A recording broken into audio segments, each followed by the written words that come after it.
allons établir la motivation appropriée.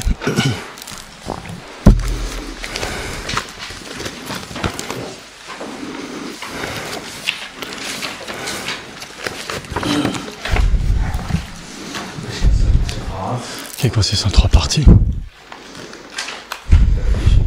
Le champ de refuge. Visualiser le Buddha Shakyamuni sans intenter l'état de la main. Et tous les Bouddhas et les Bodhisattvas dans l'espace en face de nous. Et comment est-ce qu'on les visualise? Ils sont tellement aimants, tellement affectueux, tellement concernés. Et non, à cause des impuretés, nous ne pouvons pas les voir. Si on pouvait les voir, c'est comme ça qu'ils se manifesteraient.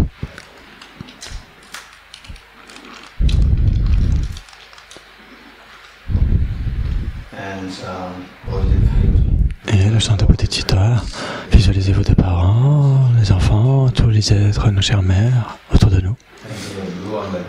Et c'est comme si vous étiez la mère. Tellement affectueuse, tellement aimante, vous avez tous les êtres, nos chères mères. On appelle cette pratique. Et d'éveiller la graine de la perfection en nous. En éliminant les souillures mentales et ces souillures mentales. Ce sont ces défauts, ces impuretés mentales. Elles sont subtiles et grossières. Les grossières consistent en les karmas contaminés, les afflictions. Et les graines actives et les subtiles consistent en les souillures subtiles de ces voiles affectifs. Et la présence des afflictions grossières, des voiles grossières, nous empêche d'obtenir le nirvana, l'état le plus dénué de peur. Et les souillures subtiles renvoient au voile cognitif qui empêche d'obtenir l'état de Bouddha ou le bonheur raffiné. Et comment est-ce qu'on les élimine? Grâce à un remède extrêmement puissant qui est la sagesse et la vacuité. Et cela doit être associé ou soutenu par la Bodhicitta, l'amour inconditionnel de la Bodhicitta vis-à-vis de tous les êtres, nos chères mères.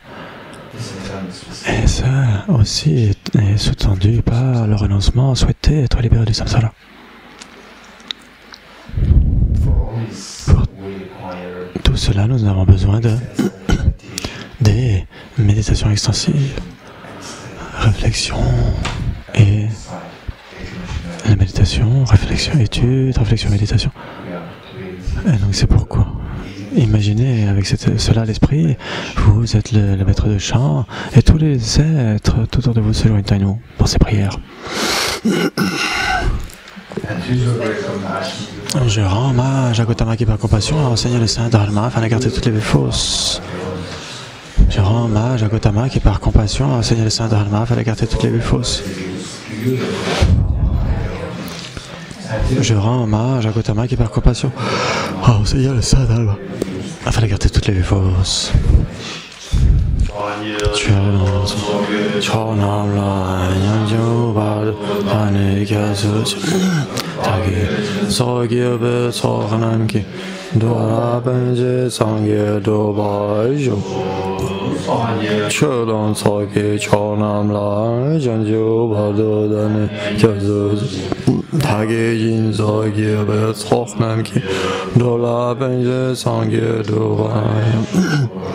Sangye Chodan Sake Chonam Janju Wanu Dane Kazuji Dage Jinzo Yebe Tsoknam Ki Dola Benje Sangye Dobajo. En le Bouddha, le Dharma et la Suprême Assemblée, jusqu'à l'éveil, je prends refuge par les accumulations issues de ma pratique de la générosité, etc. Puis j'accomplis l'état de Bouddha pour le bien de tous les êtres. En le Bouddha, le Dharma et la Suprême Assemblée, jusqu'à l'éveil, je prends refuge par les accumulations issues de ma pratique de la générosité, etc. Puis j'accomplis l'état de Bouddha pour le bien de tous les êtres. En le Bouddha, le Dharma et la Suprême Assemblée, jusqu'à l'éveil, je prends refuge par les accumulations issues de mes pratiques de la générosité, etc. Puis j'accomplis l'état de Bouddha pour le bien de tous les êtres. Je me prosterne devant le parfait Bouddha, suprême parmi tous les adorateurs qui enseignent l'interdépendance, selon laquelle il n'y a ni cessation, ni production, ni annihilation, ni permanence, ni venue, ni différence, ni identité, l'auspicieux paix, livre de réification. Je me prosterne devant la mère des auditeurs, des Bouddhas, qui, par la connaissance de toutes choses, guide vers la paix complète les auditeurs en quête de pacification, qui, par la connaissance des voies, permet à ceux qui aident les êtres errants par chevet le bien de mon œuvre, qui, par la possession de l'omniscience, aide les vainqueurs à exposer la vérité des enseignements. Je me prosterne devant le maître Sugata, protecteur, qui, motivé par l'altruisme, est devenu une autorité valide dans l'enseignement aux êtres. Je me prosterne devant le Bouddha qui a illuminé le filet des proliférations conceptuelles et qui est donné des corps divins, du vaste et du profond, diffusant pour toujours de nobles et de lumière. Inspiré par la sagesse et la compassion aujourd'hui, en la présence du Bouddha, je génère l'esprit d'éveil pour le bien de tous les êtres.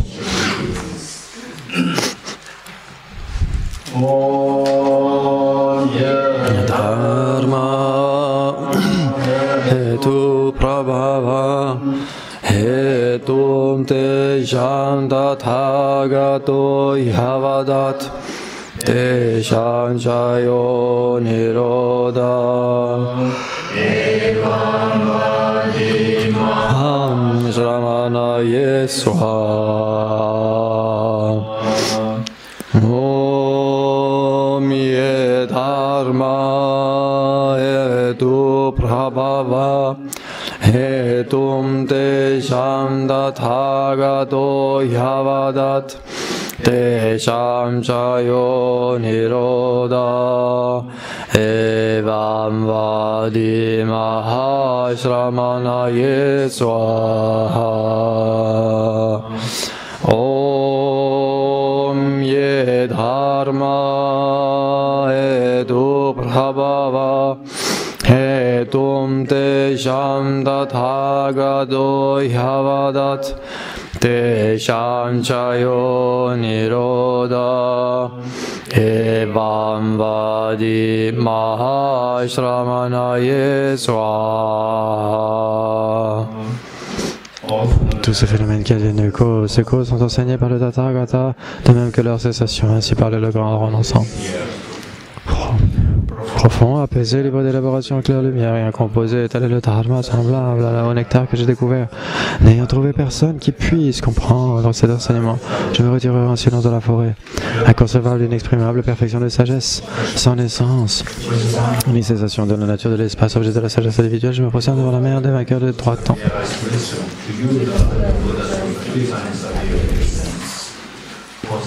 Les quatre sauts du Bouddha Dharma. Tous les composés sont impermanents, tous les contaminés sont de la nature de la souffrance, tous les phénomènes sont de la nature de la vacuité du non-soi, transcender les peines et la paix. Le Guru est le Bouddha, le Guru est le Dharma, le Guru est la Sangha. Le Guru est la source de tout ce qui est noble, je prends refuge en le Guru. Par le son du vibrant tambour du Dharma, vous libérez tous les êtres de la souffrance. Je vous prie de bien vouloir demeurer et de donner les enseignements jusqu'à la fin d'innombrables milliards d'éons. Le Bouddha ne lave pas la négativité des êtres, pas plus qu'il n'ouvre de leur souffrance de ses mains, ou qu'il ne leur transfère ses réalisations spirituelles. C'est parce qu'il leur enseigne la vérité de l'incité que les êtres sont libérés. Les mains jointes, je supplie les Bouddhas de tous les horizons de lever la lampe du Dharma pour nous tous qui sommes égarés dans l'obscurité de la souffrance. Les instructions, c'est de partir des quatre attachements. Si vous êtes attaché à cette existence, vous n'êtes pas un pratiquant spirituel. Si vous êtes attaché au samsara, vous n'avez pas de renoncement. Si vous êtes attaché à votre propre vue, vous n'avez pas d'esprit d'éveil. Si la saisie advient, vous n'avez pas la vue.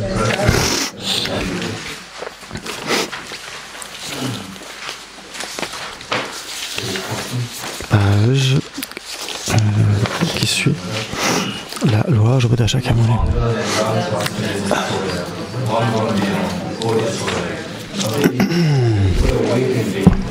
Au fondateur, destructeur, transcendant de l'égalité, aller au-delà, traducteur, destructeur de l'ennemi. Être parfaitement accompli et pleinement éveillé, parfait en connaissance et en bonne conduite. Sugata, connaisseur du monde, surpassable guide des êtres disciplinés, enseignant de tous les dieux et de tous les hommes. À vous, Bouddha Bhagavan, glorieux conquérant sage du chlore, des Shakya, je rends hommage et présente des offrandes, en vous je prends refuge. Vous, chef parmi les hommes, à votre naissance, vous avez fait 7 pas sur cette grande terre et annoncé, je suis suprême en ce monde. À vous, sage, en ce temps-là, je rends hommage, corps parfaitement pur, fort mais éminemment gens nobles, au cerf de sagesse, vous êtes pareil à une montagne d'or et votre renommée illumine les trois mondes. À vous, Sauveur suprême, je rends hommage, vous êtes orné des marques excellentes. Votre visage est semblable à une lune immaculée, votre teint pareil alors. À vous, je rends hommage, pur comme vous, les trois mondes ne le sont pas. À vous, dans la sagesse incomparable, je rends hommage. Sauveur, la grande compassion, fondateur qui connaît toutes choses, chant de mérite aux qualités aussi vastes que l'océan. À vous, ainsi, allez, je rends hommage. Par la pureté, elle délivre de l'attachement. Par la vertu, elle libère des renaissances infortunées. Unique chemin, réalité pure et suprême au Dharma qui apaise, je rends hommage. Vous êtes libérés, montrez la voie qui mène à la libération et observez avec ferveur les préceptes de l'éthique, champ pur doté de réalisation. À vous, Assemblée suprême, vous à la vertu, je rends hommage. Et on passe à la page d'après. Ne commettre aucune action nuisible, accomplir une infinité d'actes vertueux. Discipliner complètement son esprit, tel l'enseignement de Bouddha. Comme une étoile, une aberration visuelle, une flamme vacillante, une illusion, une goutte de rosée ou une bulle, un rêve, un éclair ou un nuage. Considérez ainsi tous les phénomènes composés. Par ses mérites, puissent les êtres atteindre l'état d'omniscience et vaincre l'ennemi, les défauts, puissent-ils se libérer de l'océan de l'existence cyclique, agité par les vagues tumultueuses de la vieillesse, de la maladie et de la mort.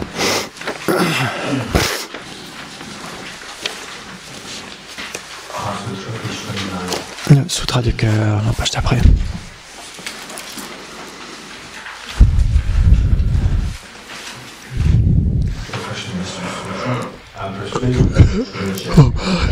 Ah, l'aria, triple joie. Voici ce qu'une fois j'ai entendu. Le Bhagavan se trouvait à Rajagriha, sur le pic des vautours, autour d'une grande progression de moines et de grandes assemblées de bodhisattvas. À ce moment-là, le Bhagavan était absorbé à la concentration sur les catégories des phénomènes appelés profondes perceptions.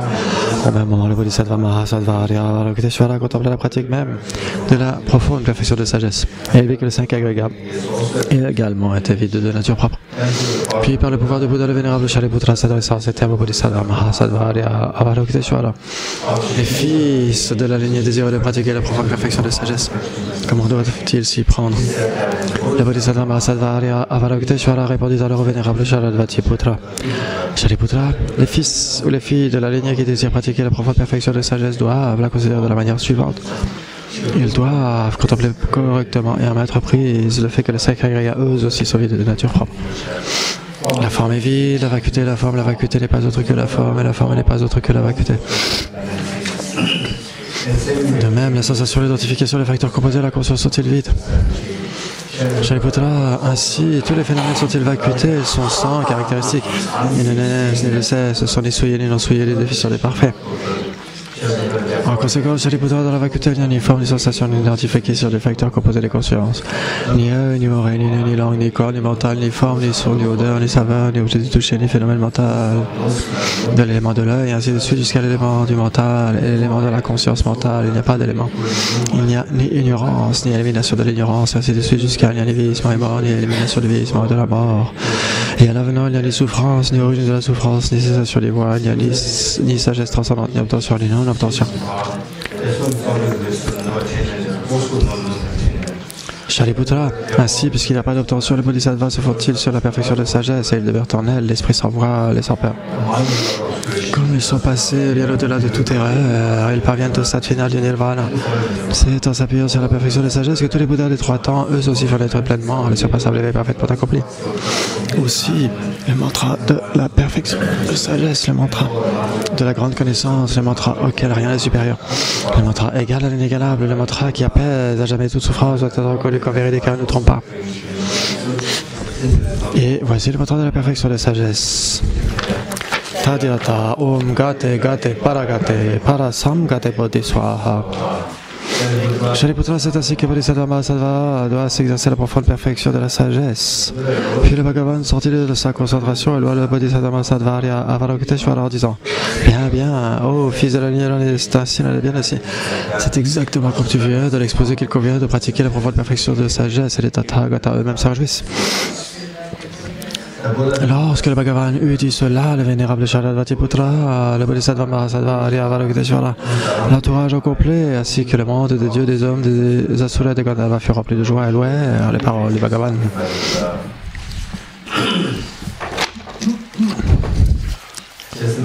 Et donc imaginez que chacun d'entre nous, vous êtes à Rajgir, sur le pic des vautours. Et que tous les êtres de nos chères mères sont autour de nous, que le Bouddha Shakyamuni, Arya Valuktesvara, Shariputra, Sasatat, le Dalai Lama sont tous là. Et que nous allons réciter cela ensemble, le mantra. La page d'après. Gate, Aragate, Arasamgate Bodhisvata Dhyata Om Gate Gate Paragate Arasamgate Bodhisvata Dhyata Om Gate Gate Paragate Parasamgate Bodhisvata Dhyata Om Gate Gate Paragate Parasamgate Bodhisvata Dhyata Om Gate Gate Paragate Parasamgate Bodhisvata Dhyata Om Gate Gate Paragate Parasamgate Bodhisvata Dhyata Om Gate Gate Paragate Parasamgate Bodhisvata.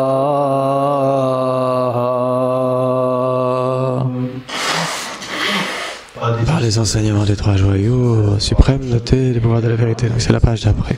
Que les obstacles extérieurs soient transformés, qu'ils soient chassés, inexistants, apaisés. Que toutes les forces négatives contraires au Dharma soient complètement pacifiées. Puisse la multitude de 84 000 obstacles être dissipés, puisse sur nous être séparés des problèmes des situations adverses au Dharma. Puisse tous les plaisirs être en accord avec le Dharma. Puisse le bonheur parfait et tout ce qui est de bon augure régner ici et maintenant.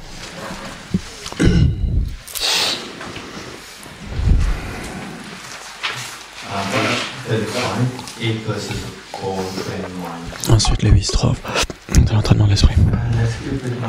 Alors, gardez à l'esprit que ceci est pour principalement discipliner la colère, dompter l'ego, etc. Et donc, parce que ce sont des facteurs qui empêchent le développement de bodhicitta. Entre-temps, il faut avoir un sens très fort d'engagement pour obtenir l'éveil pour le bien de tous les êtres. Alors, ce sont les facteurs majeurs qui sont ici, qui sont bien sûr associés à la sagesse de la vacuité. Déterminé à obtenir le plus grand bienfait possible, grâce à tous les êtres qui sont plus précieux que le joyau qui exauce les souhaits. Je les considérais comme plus chers à tout instant. Accompagné d'autrui, je me considérais toujours comme le plus bas de tous, et du fond du cœur, je tiendrai les autres pour chers et suprêmes. Dans toutes mes activités, vigilant, dès qu'une émotion perturbatrice s'élève dans mon esprit, mettant en danger les autres et moi-même, je l'affronterai, m'en détournerai sans tarder. Quand je vois des êtres naturels méchants accablés par de violentes négativités et d'intenses souffrances, je chérirai ces êtres rares comme si j'avais trouvé un trésor précieux. Si par jalousie d'autres me maltraitent par des injures, des insultes et autres malveillances, j'accepterai la défaite et leur offrirai la victoire. Quand celui à qui j'ai fait du bien et en qui j'ai placé tous mes espoirs me blesse cruellement, je verrai en lui mon saint maître. En bref, directement et indirectement, j'offrirai tout bienfait et tout bonheur à tous les êtres anémères. En secret, je prendrai sur moi leurs actions nuisibles et leurs souffrances. Sans être contaminé par les souffrances, des conceptions fausses et préoccupations mondaines, j'essaie de percevoir tous les phénomènes que les être affranchis de l'asservissement, de l'attachement. Et normalement, il y a une strophe qui est issue des prières de dédicace que je n'ai pas ici. Avec toutes mes accumulations effectuées pendant longtemps, puis-je obtenir l'état de Bouddha pour tous les êtres dont l'œil de sagesse est obscurci par l'ignorance. Je vous le redonnerai. Ensuite, la pratique en cette branche. Ah, ok, d'accord. Bien, donc c'est... Ok.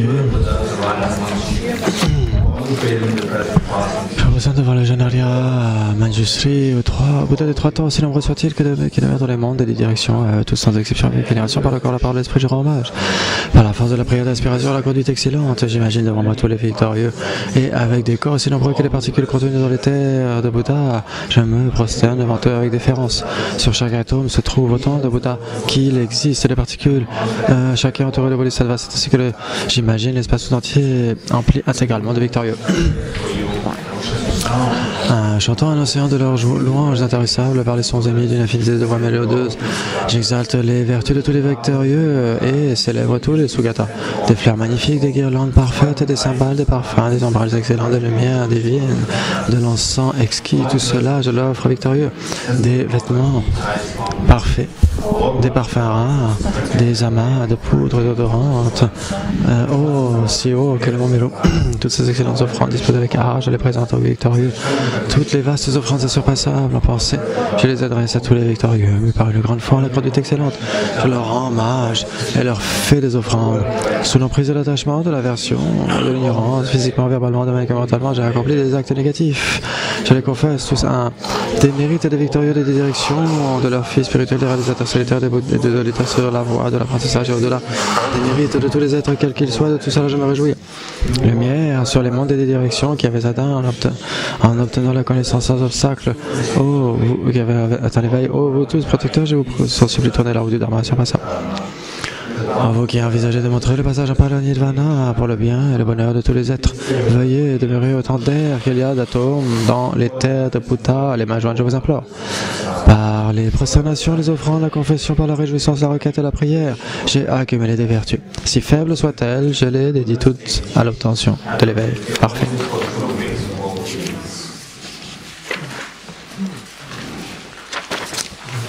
Ensuite, l'offrande de mandala.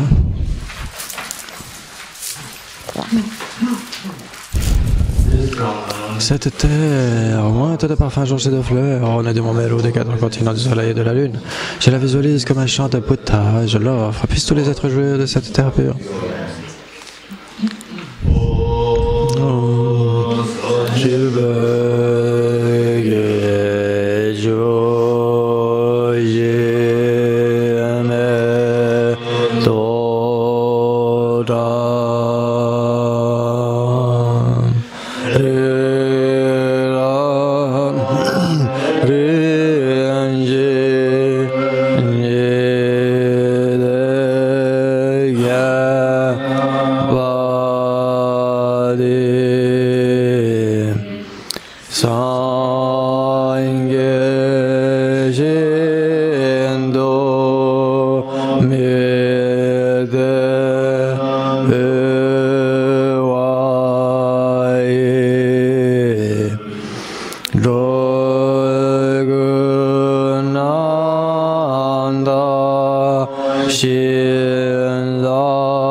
Puissais-je être béni afin que mon esprit se tourne vers le Dharma.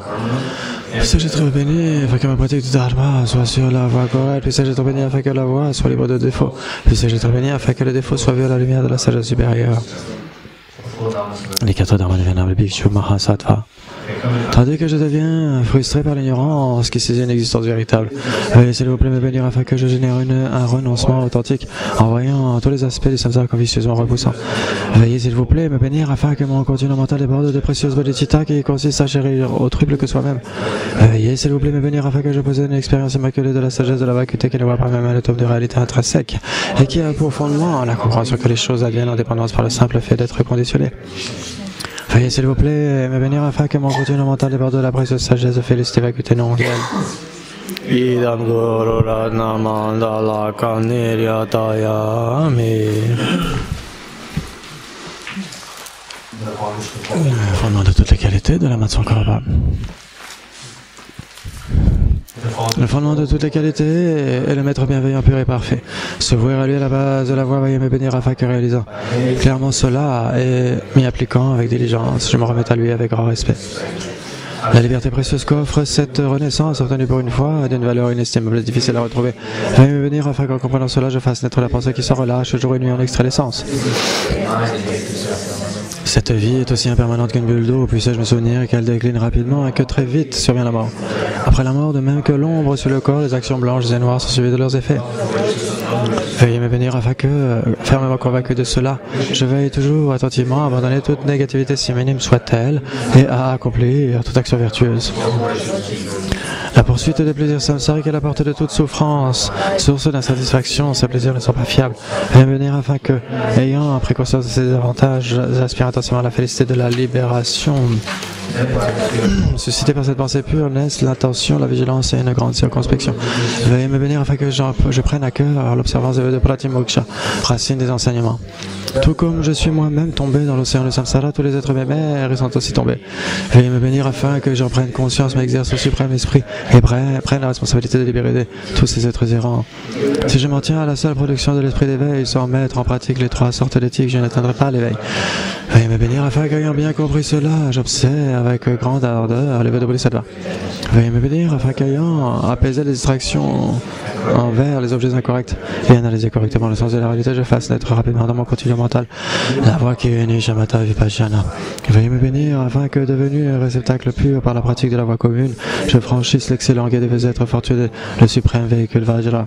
Dès lors, la base d'accomplissement des deux types de réalisation est l'observance pure des vœux et engagements sacrés. Veuillez me bénir afin que, fermement convaincu de cela, je les protège même auprès de ma vie.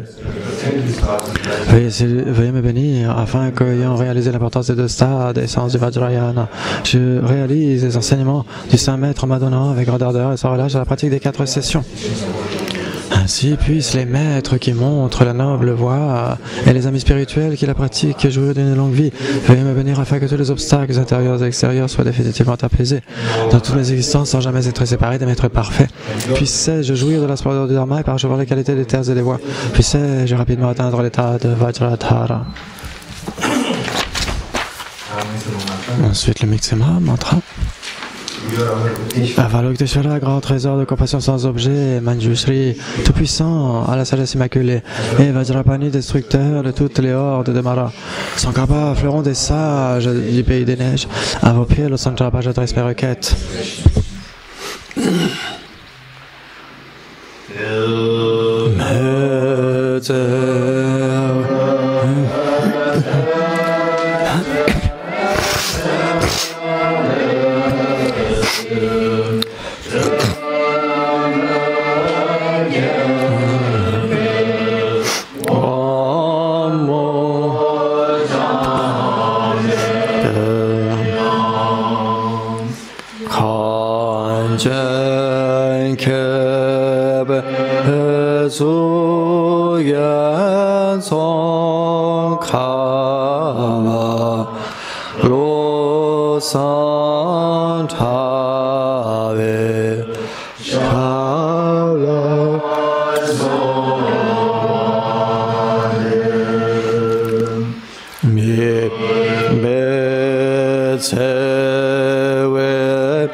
Kanche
Vous êtes avalué sur un grand trésor de compassion sans objet, Dieu serait tout-puissant, la sagesse immaculée.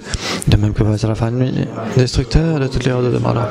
Son capable fleuron des sages et des pays des neiges. À vos pieds, le centre page d'adresse requête.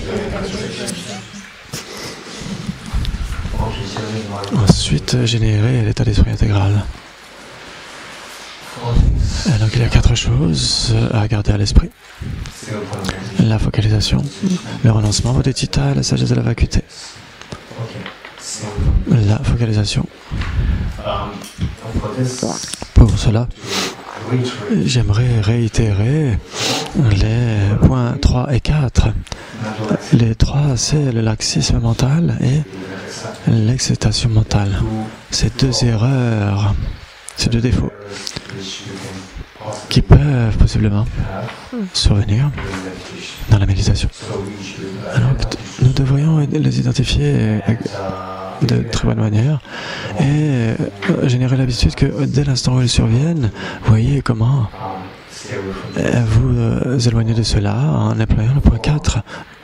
C'est appliquer les remèdes, l'introspection et l'attention, ou la vigilance et l'attention. Et j'ai vu beaucoup de gens qui ont passé beaucoup de temps en méditation, mais qui n'ont aucune idée de ce que sont ces 2 erreurs, de ces points 3 et 4. Et donc, que vous méditiez ou pas, en tant qu'individu, cela dépend des individus, mais si vous faites de la méditation, à ce moment-là, bien sûr, si vous voulez avoir certains bienfaits, de ne pas être attentif au point 3 et 4, de ne pas être attentif à est-ce que vous êtes attigé, distrait mentalement, ou est-ce que vous êtes dans le laxisme, en train de sombrer à l'intérieur, et de ne pas employer les remèdes. À ce moment-là, il vaudrait mieux ne pas méditer. Parce que quand on commence à méditer, il faut maintenir la qualité. Et donc nous allons faire 5 minutes.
Ensuite, le renoncement sur la base des 4 sceaux.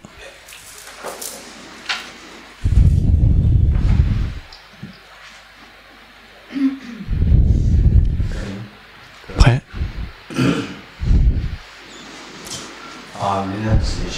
Le renoncement. Le renoncement, c'est de renoncer à nos souffrances. Pour renoncer aux souffrances, nous devons connaître comment renoncer aux causes de la souffrance.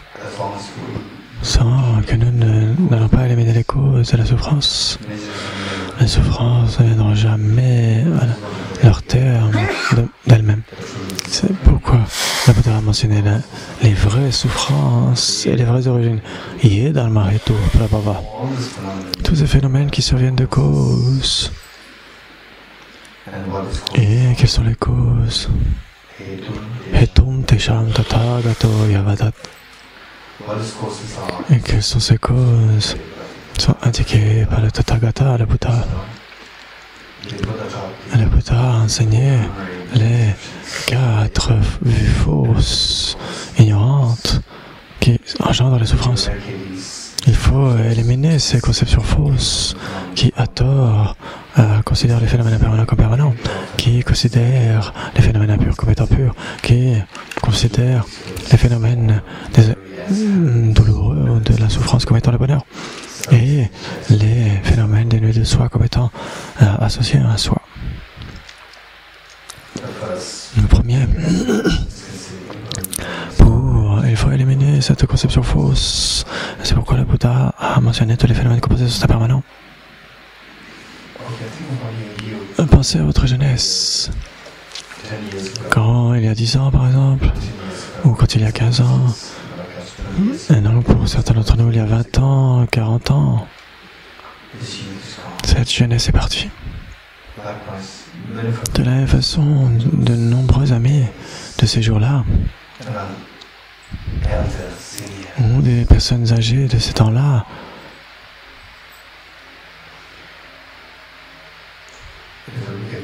elles sont toutes parties. Et comme par exemple, on parlait d'une cité fantôme. Avant, c'était tellement effervescent, il y avait tellement de vie. Et puis, c'est devenu un désert.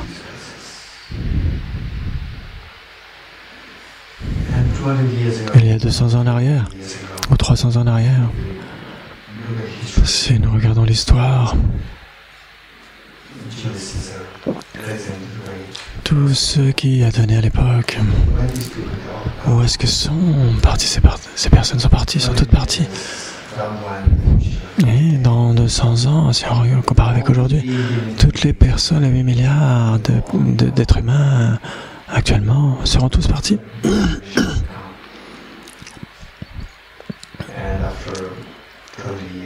Et donc, si on regarde dans 200 ans, qui aura votre maison? On ne sait même pas. On n'a aucune idée de ce que seront ces personnes. Vous pourriez dire, oh, mes grands-enfants, mes arrière-petits-enfants. Mais eux-mêmes n'auront aucune idée de qui vous étiez. C'est l'impermanence. Cette impermanence, ces changements évidents que nous voyons autour de nous, et que nous voyons quelque chose de plaisant. Et c'est impermanent aussi. Cela nous permet de demeurer plus calme. Cette impermanence grossière, ces changements évidents que nous voyons tout autour, ne sont possibles que parce qu'il y a les changements subtils au sein de cela.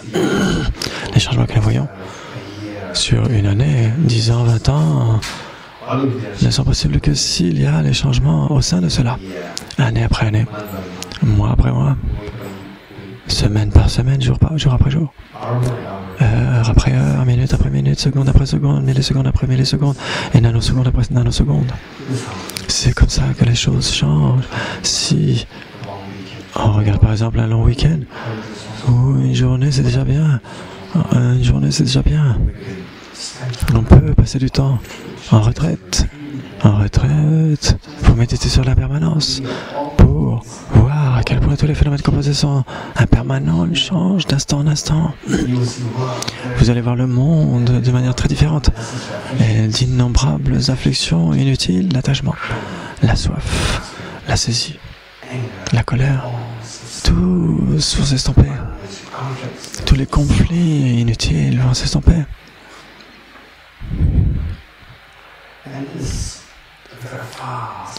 Et ce changement tellement rapide, ce changement constant, quand il y réfléchit, quand cela vient à notre esprit, c'est extrêmement effrayant. Imaginez quelqu'un qui vous jette dans un train qui va tellement vite. Comment vous sentez-vous? Vous avez peur. Pourquoi la peur? Parce qu'on ne sait pas où ce train va nous emmener. Qui décide où le train vous emmène? C'est le pilote qui décide. Alors si le pilote c'est votre père, votre mère, il ne fait aucun doute qu'il va vous emmener ce train dans un lieu de vacances. Mais si le pilote est un terroriste ou sous le joug d'un terroriste, contrôlé par un terroriste, et ne fait aucun doute qu'il vous emmènera dans une chambre de torture. Et dans notre cas, le pilote c'est notre esprit. Malheureusement, notre esprit est sous le coup, sous le joug des terroristes. Nous avons l'ignorance qui saisit à soi et toutes les contaminations. Et nous avons l'égocentrisme qui engendre tout l'application mentale inappropriée, l'attachement, la colère, la jalousie, la peur, etc. Et cela engendre les karmas contaminés et l'ensemble filé de toutes les souffrances. Et tant que l'esprit sera sous le joug de ces contaminations, et en particulier l'ignorance qui saisit à soi, elle ne pourra jamais obtenir le bonheur. On sera tout le temps pris dans les trois types de souffrance. Souffrance, même quand on est joyeux, heureux, détendu, malheureux, etc. Toutes ces situations constamment sont générées par les trois types de souffrance. Les souffrances, par exemple, les souffrances extrêmement manifestes. Et donc, la plupart du temps, on ne peut pas identifier la souffrance de changement comme étant la souffrance. Et on ne considère pas la souffrance inhérente au conditionné comme étant de la souffrance non plus. Et donc, mais ne serait-ce qu'un seul moment de tragédie, de souffrance extrêmement douloureuse, comme la perte de nos proches. Et donc, cela peut remettre en question toutes les situations bienheureuses, les fêtes, les anniversaires, les parties, toutes les fêtes d'anniversaire, etc., tout ce que nous avons fait de bien, de joyeux. Tout cela est remis en question, tous ces moments. Le fait de perdre un proche remet en question tout cela. Toutes ces expériences de bonheur passées deviennent tellement floues à cause de cela. Il n'y a rien de mauvais à ressentir cela, il y a de grands bienfaits parce que dès l'instant où vous devenez réaliste, vous ne générez pas la base pour... si vous ne ressentez pas cela, vous n'allez pas créer le tremplin pour transcender la souffrance. Oui, en effet, tout ce qui se transforme, etc., toutes ces souffrances évidentes sont tellement engendrent de la dépression et de la douleur, etc., mais quand vont-elles s'arrêter? Est-ce qu'elles vont s'arrêter d'elles-mêmes? Donc pour tous les êtres nommères, cela ne s'arrêtera pas jamais de soi-même, à moins que nous fournissions des efforts fournis pour éliminer cela. Alors quel type d'effort? Ces souffrances, ces douleurs doivent être réalisées comme étant causées par l'ignorance qui saisit un soi en particulier. Comment se débarrasser de cela? Uniquement en générant la contre-mesure, le remède qui est la sagesse de la vacuité, la sagesse non duelle de la vacuité. Et cette sagesse, elle seule est la voie libératrice que le Bouddha a enseigné, tous ses enseignements, a donné tous ses enseignements, toutes ces voies qui mûrissent. Mais seule la sagesse de la vacuité est la voie libératrice. Toutes les autres sont des voies qui mûrissent. Et donc, pour générer cette sagesse de la vacuité. Et donc, qu'est-ce que la sagesse de la vacuité? Cette sagesse, c'est un état d'esprit qui discerne et dont le mode d'appréhension est en accord avec la réalité. Quelle est la réalité? La réalité était mentionnée par le Bouddha dans le 3e sceau. Tout est de la nature de la vacuité du non-soi. Et c'est tellement précieux, même ne serait-ce que d'entendre le mot vacuité. Vous êtes extrêmement méritoire et fortuné. Uniquement si vous avez suffisamment de mérite, vous allez entendre ce mot, ces mots, et les pratiquer.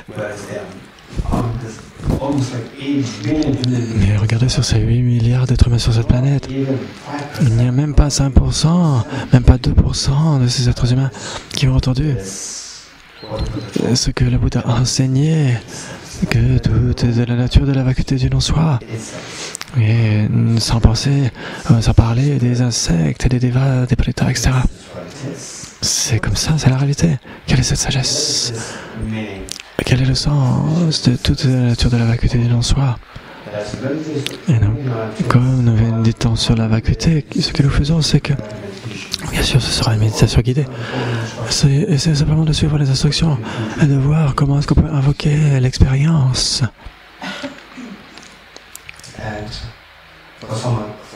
Pour certains d'entre nous, il ne fait aucun doute que ce serait nouveau. Si vous n'y arrivez pas, si c'est superficiel, ne vous inquiétez pas, c'est normal, c'est comme ça qu'on apprend. On grandit. Ok, qu'est-ce que je fais? Je médite.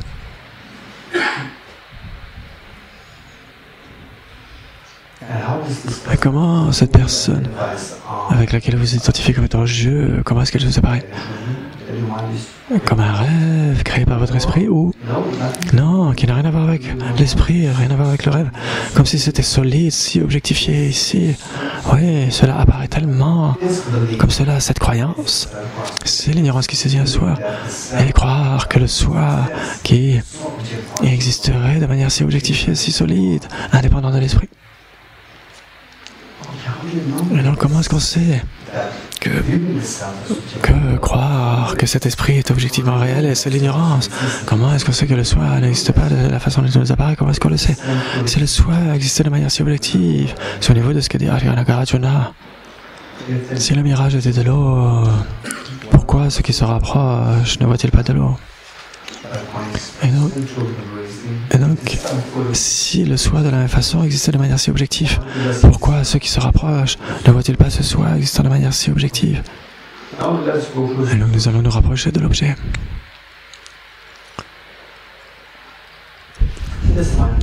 Cette conscience qui se rapproche de l'objet, c'est l'analyse ultime.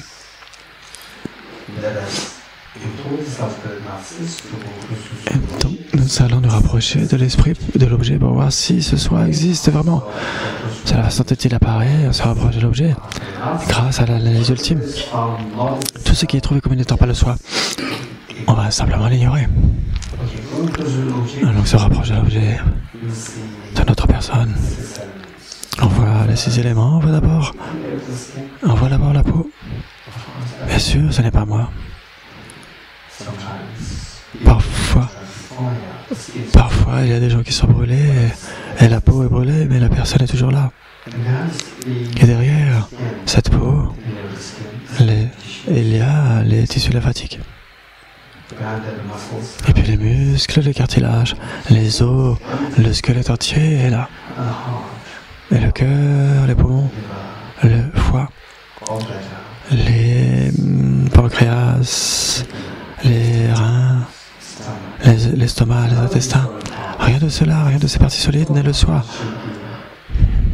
Et cela est dans la catégorie de l'élément terre, la solidité. Et le terre ne peut pas être intrinsèquement une avec le soi. C'est vrai. Et donc ce serait peut-être l'eau. Et donc l'eau, les 4,5 litres d'eau, de sang dans le corps. Bien sûr, ce n'est pas moi. Et l'élément feu, 2500 joules d'énergie dans le corps. Bien sûr, non plus, ce n'est pas moi. Et l'élément air, les 4,5 litres d'air que nous inspirons, que nous expirons dans les poumons, bien sûr, ce n'est pas moi. Et l'élément espace, 99,9% de notre corps, c'est du vide. Bien sûr, je suis une personne, l'espace, c'est la nature du vide. Bien sûr que ce n'est pas moi. Qu'est-ce qui reste? C'est l'élément de l'esprit, la conscience. L'élément de conscience, la conscience n'est pas moi non plus. Je suis un homme, je suis une femme. Mon esprit n'a pas de genre. Le genre est déterminé en dépendance du corps. Et aussi les gens peuvent me voir, mais ils ne peuvent pas voir mon esprit. Et donc c'est pourquoi l'élément de l'esprit n'est pas intrinsèquement un avec le soi. Qu'est-ce qui reste? Rien ne demeure. Qu'est-ce que vous voyez? Je vois simplement les 6 éléments.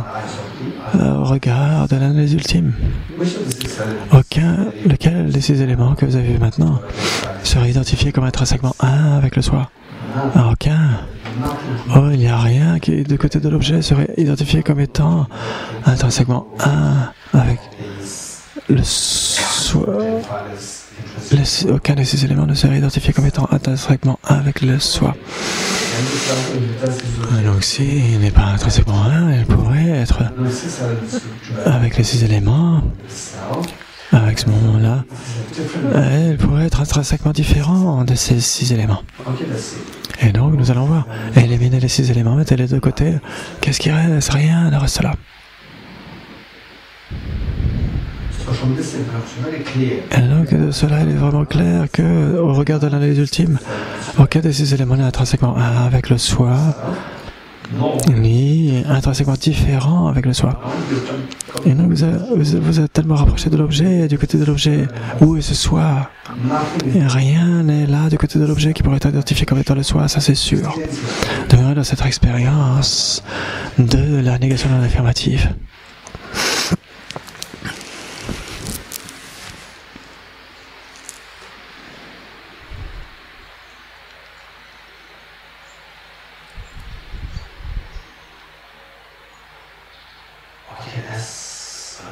C'est incroyable, c'est une pratique magnifique.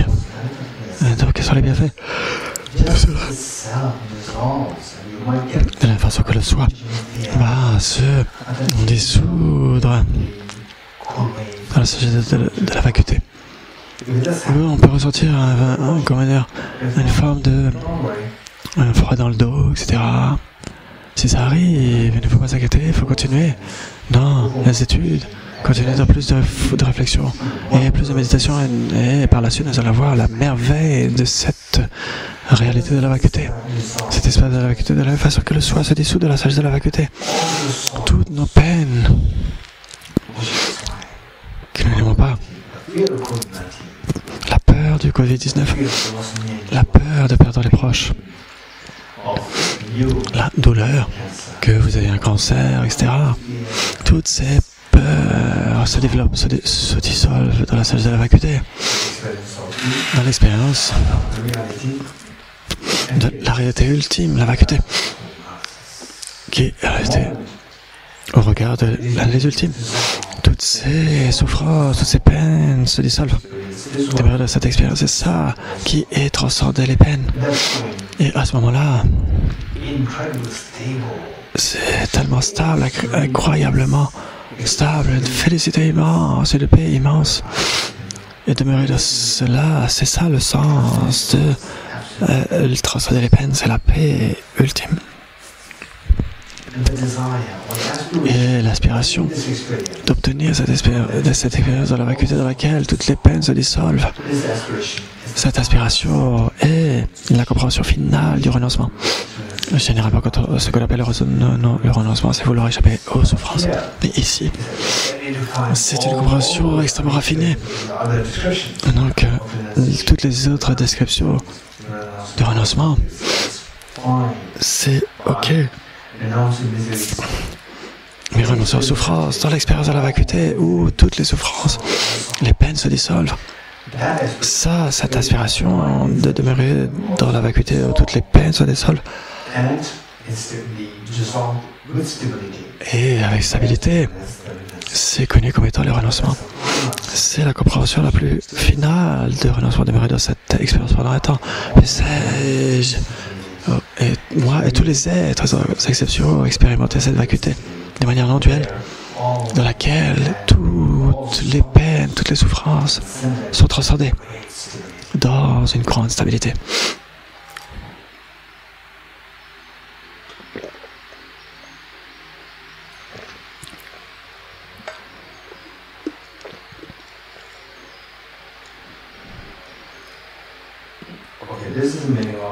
C'est le sens de transcender les peines, c'est la paix absolue. Et cette aspiration à obtenir cela est le renoncement le plus final. Donc, nous allons prendre quelques secondes de pause avant de passer à Bodhicitta.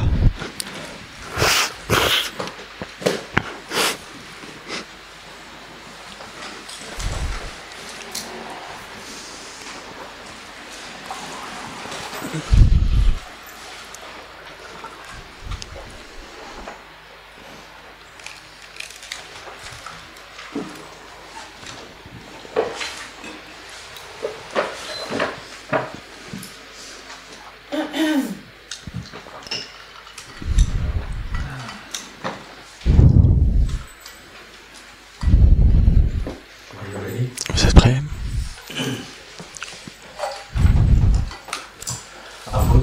La Bodhicitta, elle est faite avec, sur la base de 4 incommensurables. Et à la maison, il est bon de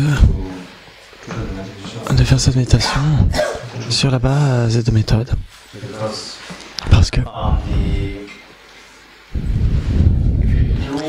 si on n'utilise pas ces deux méthodes, la méthode septuple de cause et un effet, ou la méthode de l'égalisation et l'échange de soi avec toi, les chances pour nous, pour que notre compassion se développe, ce serait beaucoup plus réduit. Par exemple, on fait ici, bien sûr, c'est un groupe, et on n'a pas beaucoup de temps, et donc on peut le faire, on est obligé de le faire abrégé. Mais de faire cela, en plus, bien sûr, cela nous aide de maintenir notre compassion, de la maintenir. Donc cela nous aide à l'élargir. Et donc si on ne fait pas ces méthodes, sans ces méthodes, on ne peut pas l'élargir. Et donc ces méthodes, il faut vraiment les faire si vous voulez que votre compassion se développe.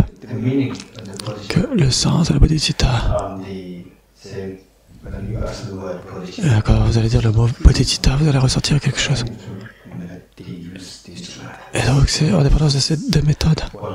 C'est que j'aimerais suggérer. Très bien, nous allons faire les incommensurables après. L'amour incommensurable. Comme ce serait bon si tous les êtres, mes chères mères, étaient associés au bonheur et aux causes du bonheur. La cause du bonheur étant principalement la sagesse de la vacuité, l'état d'esprit le plus dénué de peur possible, et la Bodhicitta.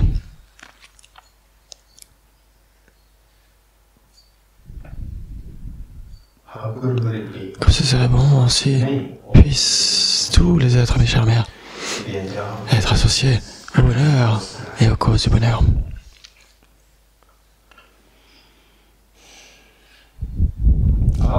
Je prends la responsabilité que tous les êtres, mes chères mères, soient associés au bonheur, à cause du bonheur.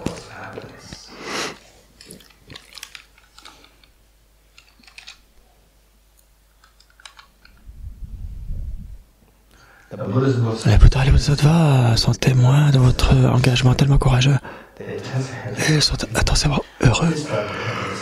Et ce bonheur invoque dans leur esprit compatissant et omniscient des rayons de nectar lumineux qui se dirigent vers tous les êtres et vous-même. Et au moindre contact avec ces rayons lumineux, maintenant tout le bonheur, les causes du bonheur se diffusent dans tous les êtres et nous-mêmes.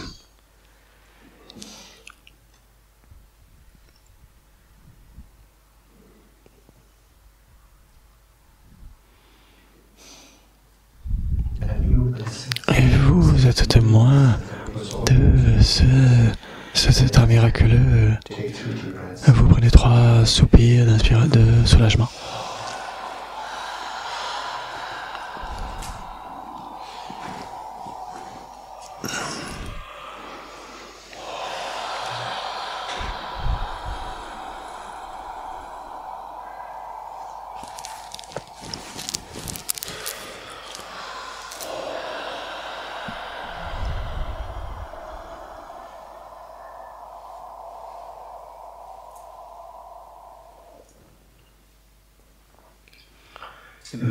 La compassion incommensurable. Comme si ces réponses et tous les êtres, mes chères mères, étaient libres de la souffrance, à la cause de la souffrance.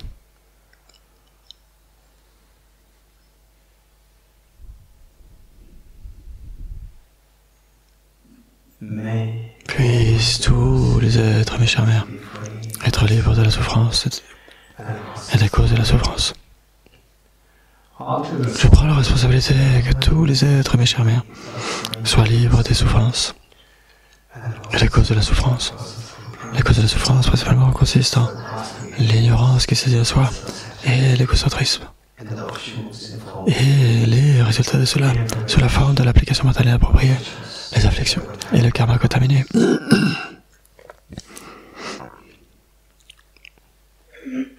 Les Bouddhas et les Bodhisattvas, voyant, sont témoins de votre courageux engagement et leur bonheur invoque dans leur esprit omniscient et compatissant ces rayons de nectar qui soulagent tous les êtres vous-même.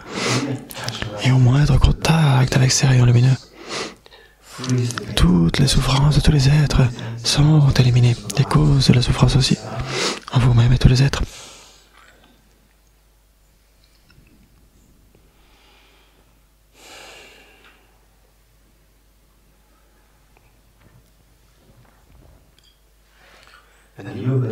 Et vous observez, vous êtes tellement heureux de ce miracle, vous prenez 3 soupirs de soulagement.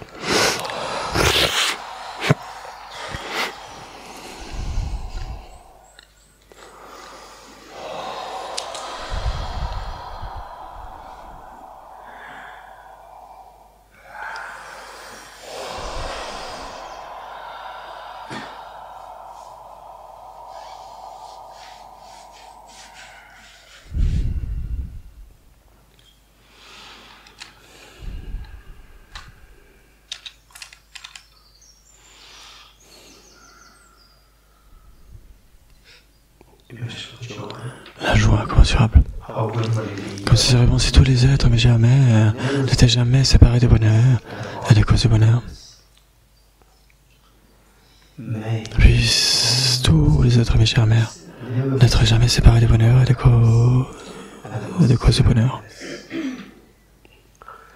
Je prends la responsabilité que tous les êtres, mes chères mères, ne soient jamais séparés du bonheur et des causes du bonheur. Les Bouddhas et les Bodhisattvas, témoins de votre engagement si courageux, sont tellement heureux et ce bonheur invoque de leur esprit compatissant et omniscient ces rayons de nectar lumineux qui se dirigent vers tous les êtres vous-même et au moindre contact stabilise le bonheur et la cause du bonheur de tous les êtres vous-même.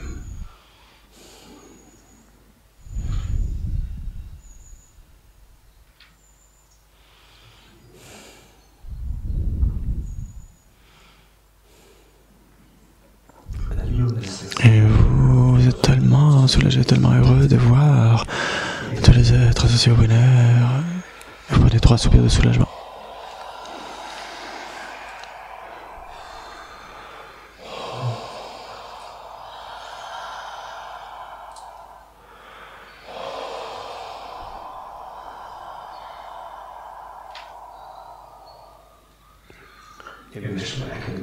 l'impartialité infinie.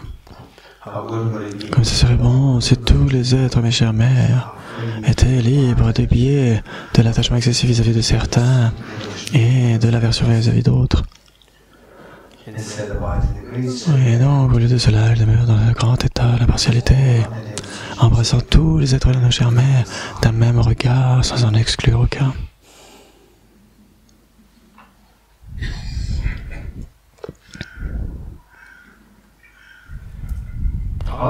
Je prends la responsabilité que tous les êtres, mes chères mères, soient libres du biais, de l'attitude biaisée, de l'attachement excessif vis-à-vis de certains, de l'aversion vis-à-vis d'autres.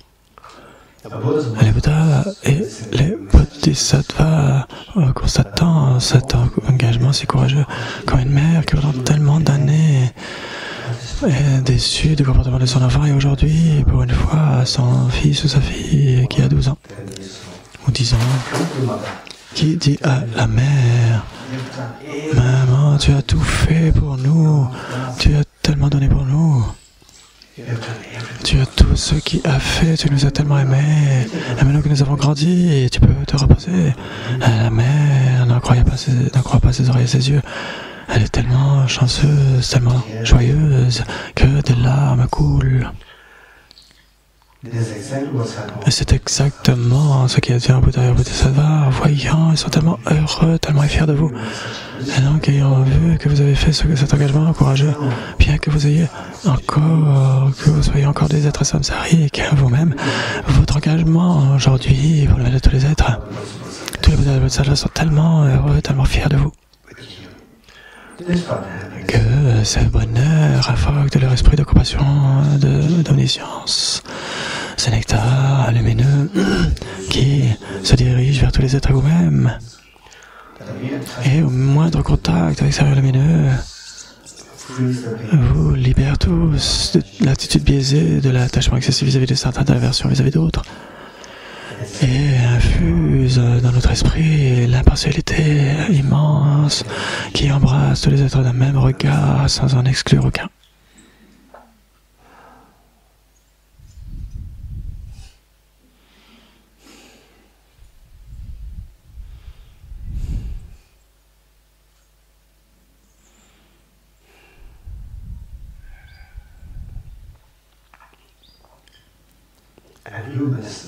Et vous êtes témoin de ce fait miraculeux vers tous les êtres, vis-à-vis de tous les êtres, vous êtes tellement soulagés.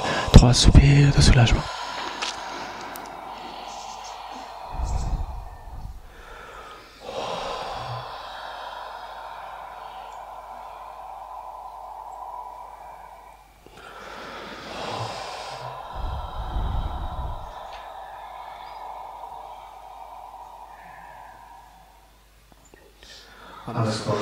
Et pour souligner ce qu'être infini, nous allons développer cet amour inconditionnel vis-à-vis de tous les êtres. Imaginez que vous êtes et demeurez dans cet amour inconditionnel. Imaginez que vous regardez les yeux dans les... que vous regardez tous les yeux pendant tous les êtres avec cet amour inconditionnel au point que chacun d'entre eux se sent si spécial à vos yeux.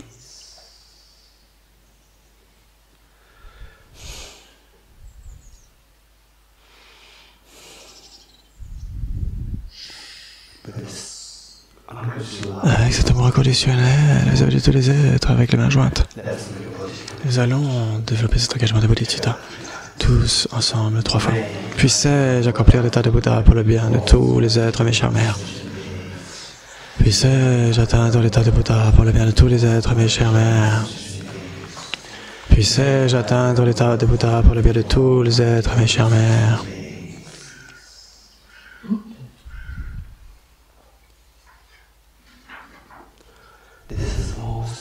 C'est l'état d'esprit le plus merveilleux, le plus beau qui puisse exister dans tout l'univers.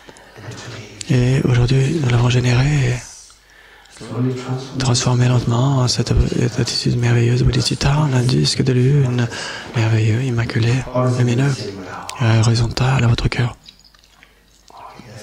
C'est incroyable que vous ayez fait cet engagement si merveilleux de bodhicitta. C'est incroyable, la simple expérience de cela. vous rend tellement heureux et à l'aise, avec tellement de joie et de bonheur. Mais comment est-ce que je peux devenir un Bouddha? On peut écraser autant comme autant un poignet de sable et aucune huile n'en sera extraite. Oui, mais je ne suis pas comme cela. Je suis plutôt comme une poignée de graines de tournesol et qu'on peut écraser et presser pour obtenir de l'huile. Et non, pourquoi on n'a pas obtenu l'état d'éveil jusqu'à maintenant? Pourquoi est-ce qu'on n'a pas extrait l'huile? Mais parce que nous avons toujours été sur le joug des deux démons, l'égocentrisme et la saisie ignorante d'un soi. Aujourd'hui, je suis désenchanté par rapport à ces deux.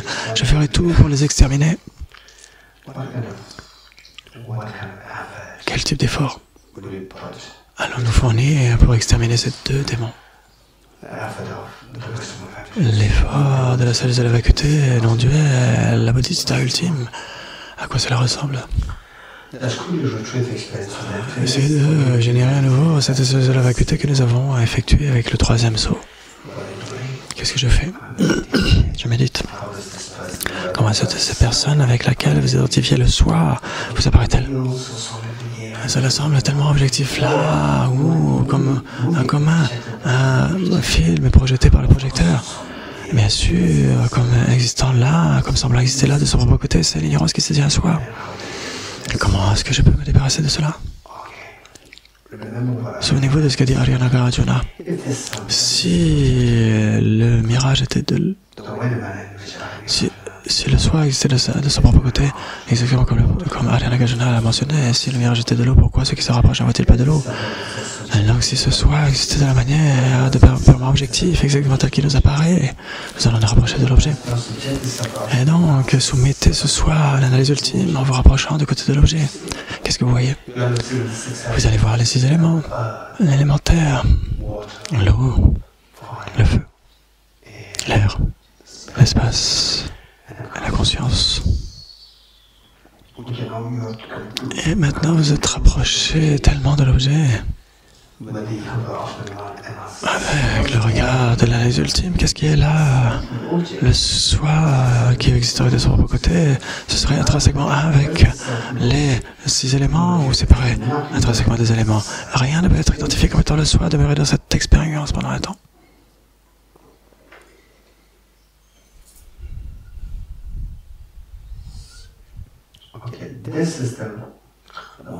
C'est l'état d'esprit le plus libre de peur, la sagesse la plus dénuée de peur.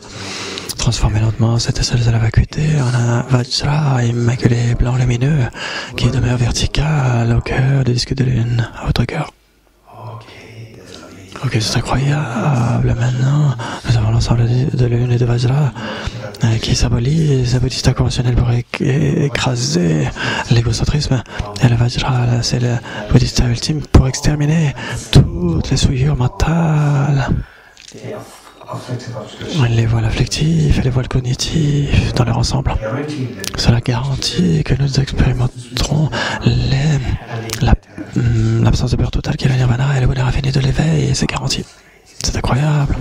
N'oublions pas que tous les êtres de Germère, tous les êtres sont tout autour de nous et souffrent terriblement dans le samsara. Invariablement, on se sent tellement compatissant, une compassion intense vis-à-vis de tous les êtres. Et cette compassion intense va faire en sorte que ce disque de lune et de vajra que nous allons au cœur se démultiplie à l'infini. Et nous partageons un ensemble dans le cœur de notre mère, dans un ensemble dans le cœur de notre père, dans chacun de nos enfants. Chacun des êtres humains, les animaux, les insectes, les êtres, les prétas, les devas, les esprits, etc. Ici, à Saint-Côme, aux autres Kalachakras, en France, dans le monde, et dans la galaxie, et dans l'univers tout entier. Tous les êtres conscients ont ce disque de lune et ce vajra dans leur cœur maintenant.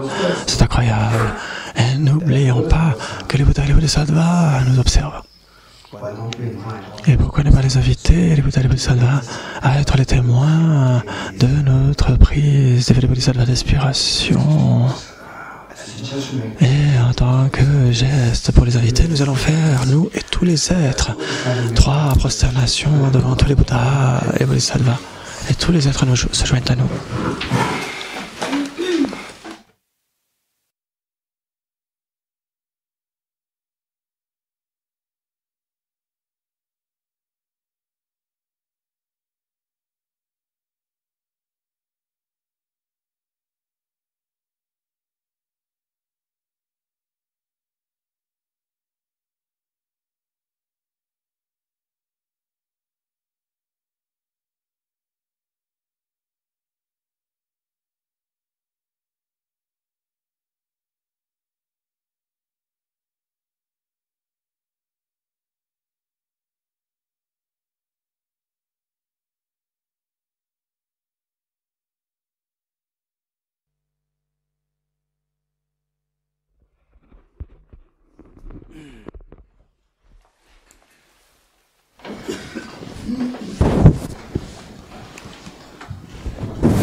Ensuite, la page où se trouve le dessin.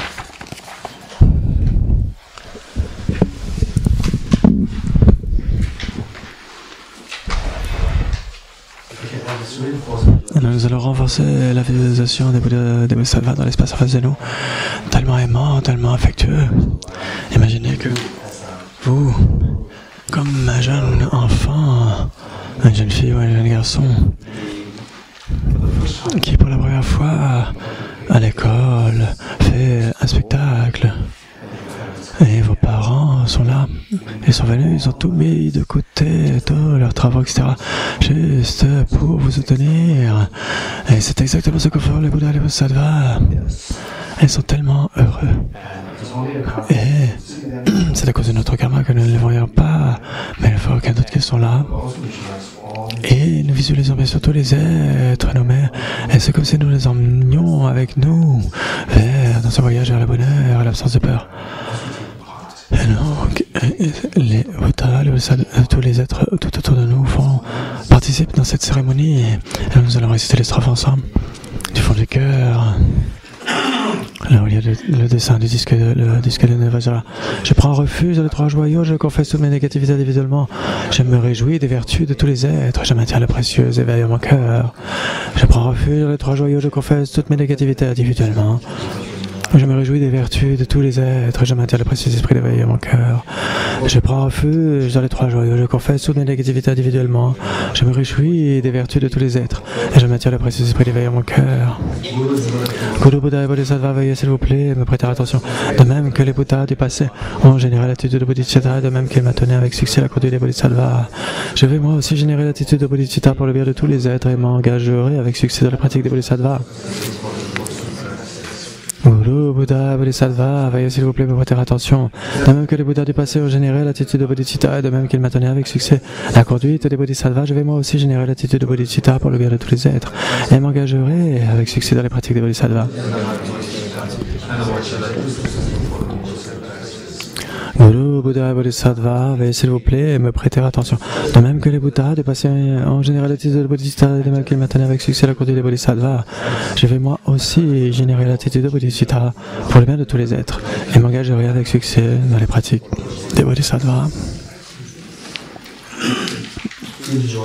Ressentez la joie d'avoir reçu l'effet de Bodhisattva d'aspiration. C'est extrêmement fortuné, extrêmement chanceux. C'est le plus beau cadeau que vous puissiez offrir à vos parents, à vos enfants et à tous les êtres, nos chères mères. Et aujourd'hui, vous l'avez fait. Et c'est la plus belle des offrandes que le Bouddha a clairement indiqué. Que c'est bien plus méritoire.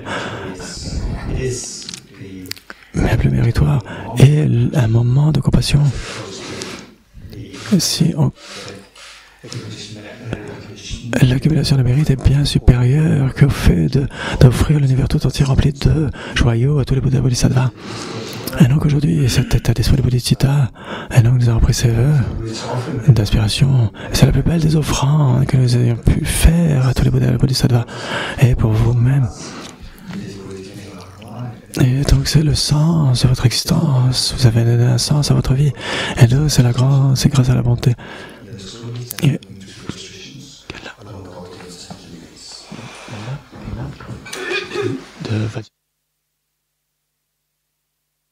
Sorry. Yeah, one part left. il manque une partie.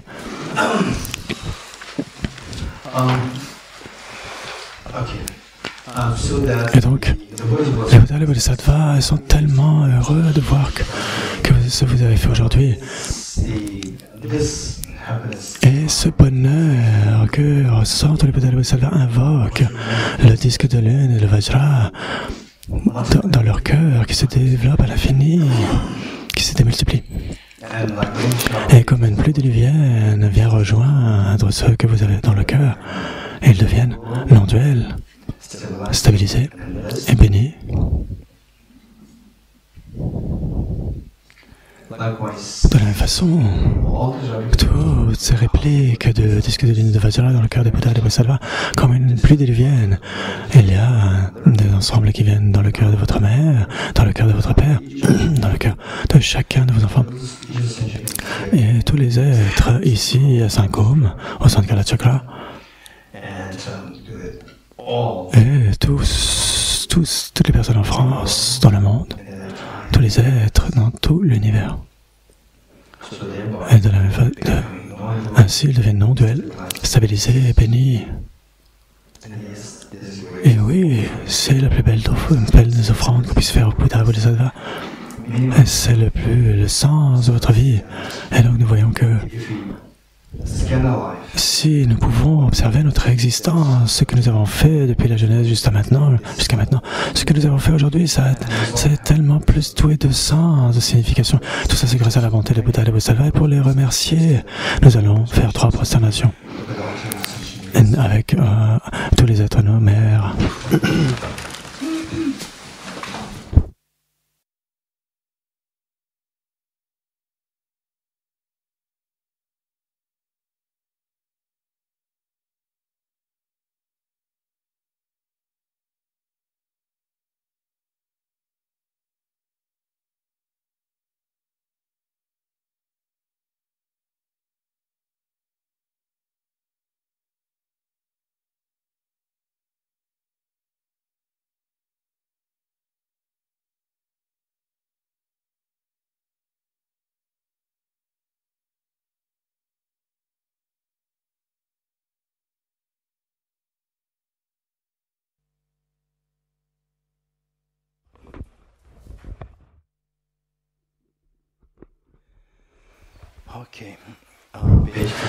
Donc la page d'après.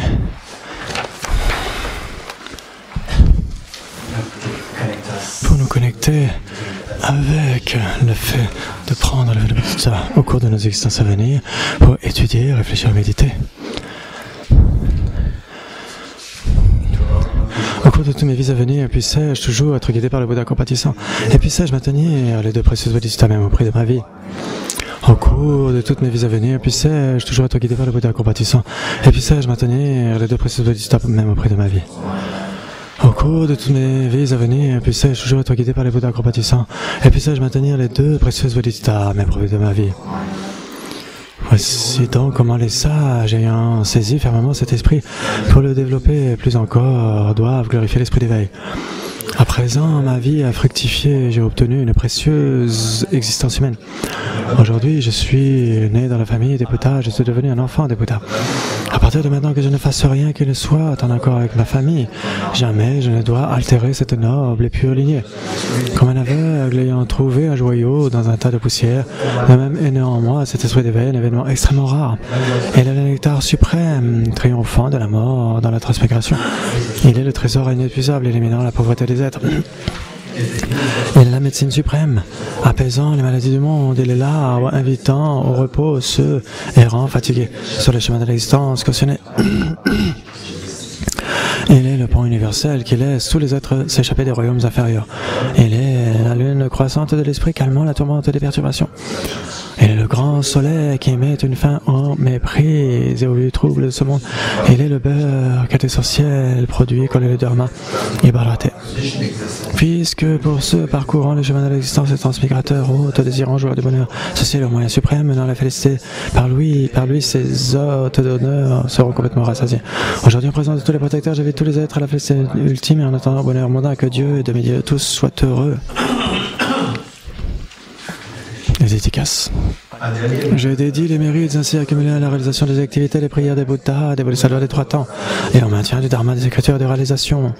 Puissez-je, au cours de toutes mes existences, par la force de ces mérites, n'être jamais séparé des 4 cycles du Mahayana, et puissez-je accomplir toutes les étapes de la voie, le renoncement bodhisattva, la vue parfaite et les 2 phases, par les 2 accumulations si vastes que l'espace que j'ai amassé du fait de m'être efforcé d'effectuer cette pratique pendant longtemps. Puissez-je devenir un victorieux Bouddha qui guide tous ceux dont l'esprit de sagesse est aveuglé par l'ignorance.